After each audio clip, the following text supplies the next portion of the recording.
আসসালামু আলাইকুম। সকলকে সাদ এগ্রো মিডিয়া ইউটিউব চ্যানেলের পক্ষ থেকে স্বাগতম। ভাইরা আমার, আপনারা জানেন যে আমার নিজের কিছু বাস্তব অভিজ্ঞতা এবং কিছু বই ঘাটাঘাটি করার পরে আমি আপনাদেরকে ভিডিও শেয়ার করে থাকি। ভাইরা আমার, এই যে আপনারা দেখতেছেন ঘাস, এটা আমি আমার জমিতে লাগানো ঘাস কেটেছি, কেটে টুকরো টুকরো করে এখানে রাখছি। এটা আমি সাইলেজ করব। ভাইরা, ইতিপূর্বে আমি কোনো দিন সাইলেজ করি নাই। আজকে আমি 10 কেজির সাইলেজ করতেছি। ভাইরা, এই জন্য আমি 10 কেজি ঘাস এখানে রাখছি কেটে। আর এই যে 10 কেজি ঘাসের সাথে আমি চিটাগুড় নিয়েছি, যেটারে বলে লালি, এটা নিয়েছি 300 গ্রাম এবং 300 গ্রাম পানি।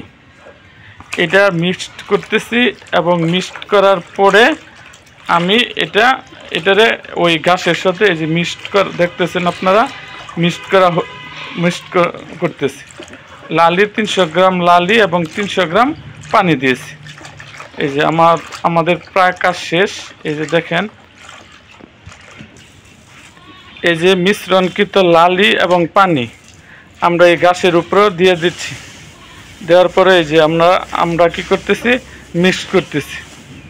এই যে আমরা মিক্স করতেছি যাতে ভালোভাবে মিক্সটা হয়ে যায়।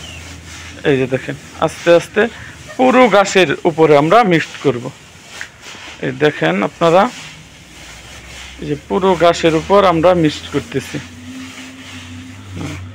আপনারা দেখতে থাকুন ভিডিওটা।